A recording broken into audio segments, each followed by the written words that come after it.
Assalamualaikum warahmatullahi wabarakatuh. Waalaikumsalam warahmatullahi wabarakatuh. Ustadz, apakah boleh bertawassul dengan salawat? Sangat boleh.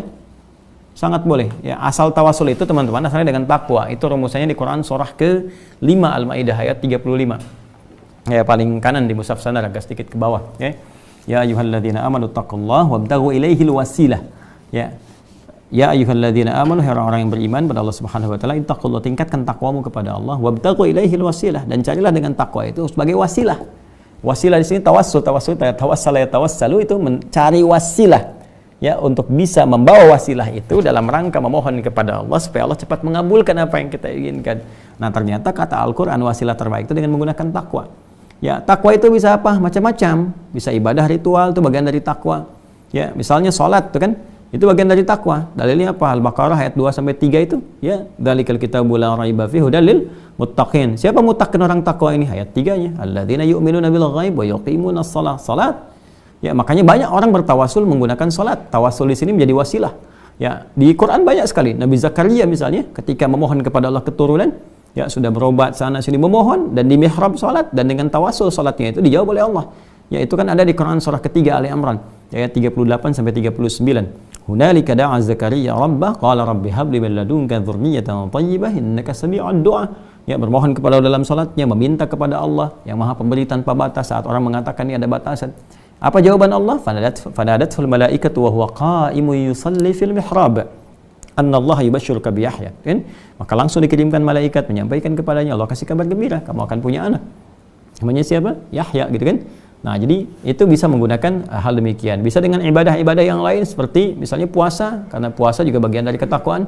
Ya, Al-Baqarah ayat 183, ya ayyuhalladzina amanu kutiba alaikumusshiyam kama kutiba alal ladzina min qablikum la'allakum tattaqun, ya. Jadi birrul walidain juga bisa.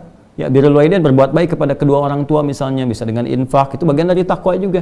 Ya, bisa dengan amal-amal soleh. Jadi takwa itu wujudnya amal soleh yang dikerjakan dengan iman. Jadi ketika pekerjaan dilakukan dengan iman kepada Allah, maka berubah pekerjaan itu menjadi amal saleh. Makanya di Quran setiap kata iman itu seringkali disandingkan dengan amal saleh.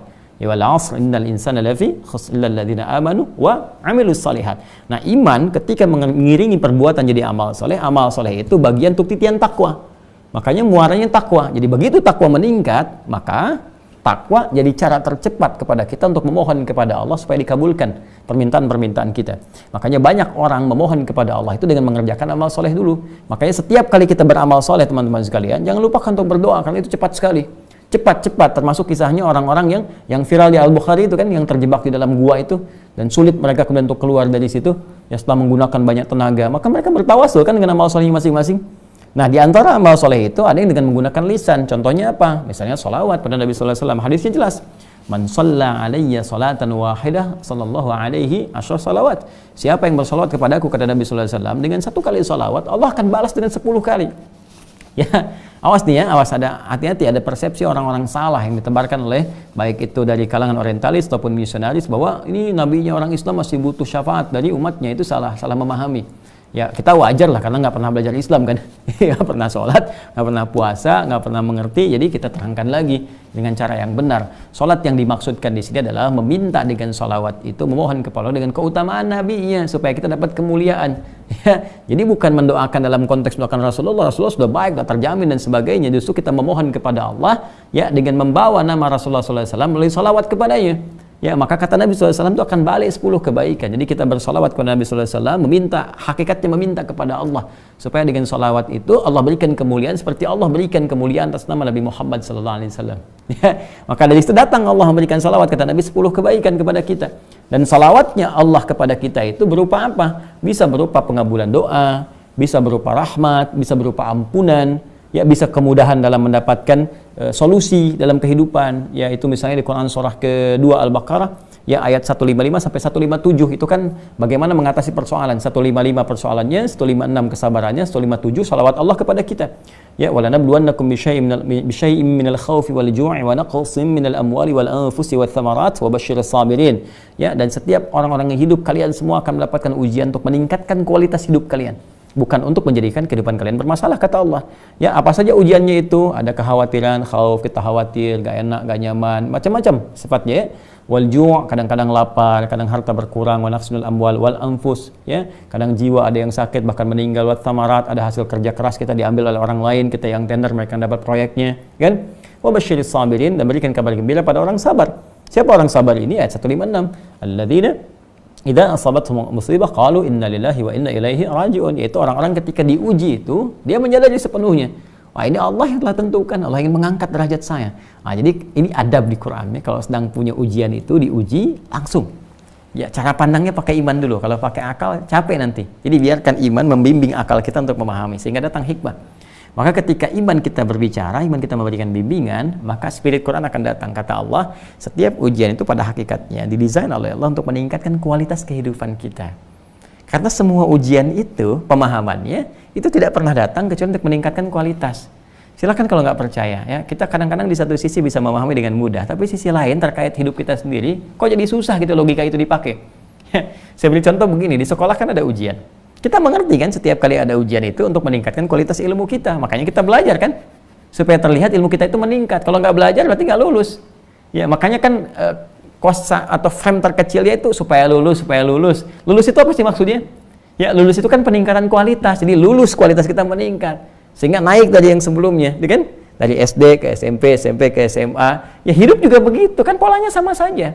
Diuji dengan persoalan supaya kualitas meningkat. Kualitas kesabaran, ketangguhan menghadapi sesuatu, ketangguhan merencanakan, ya, ketangguhan bersikap dan sebagainya. Nah, kalau lulus di situ nanti naik kelas.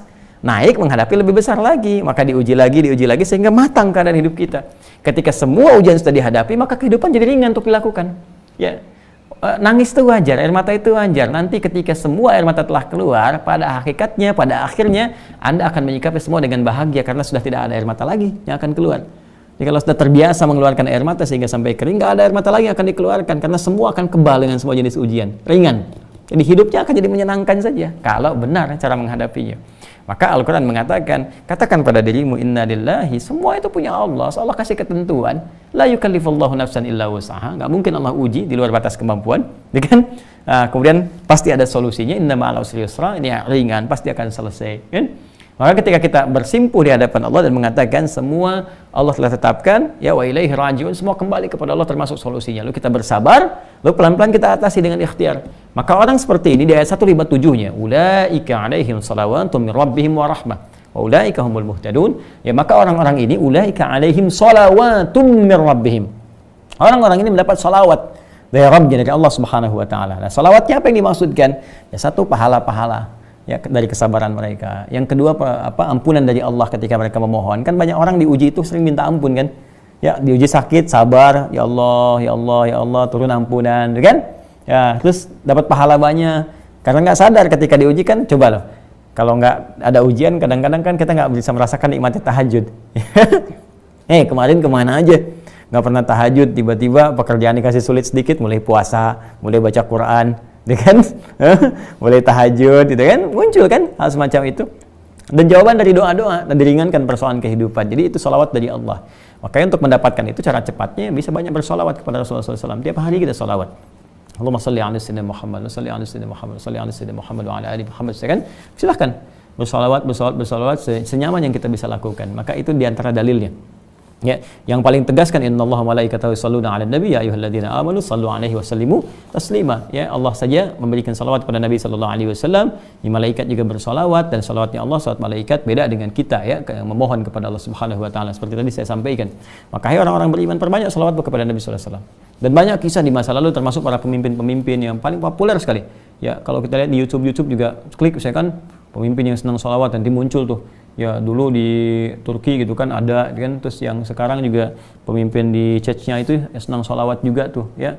Terus ya siap banyak, kalau ulama nggak usah ditanya. Kita juga banyak mempersiapkan itu, nanti insya Allah akan terasa manfaatnya, terasa bedanya, terasa kenikmatannya kepada jiwa. Ya, ada sholawat, ada istighfar dan sebagainya. Semoga Allah memuliakan. Ya, semoga Allah memuliakan.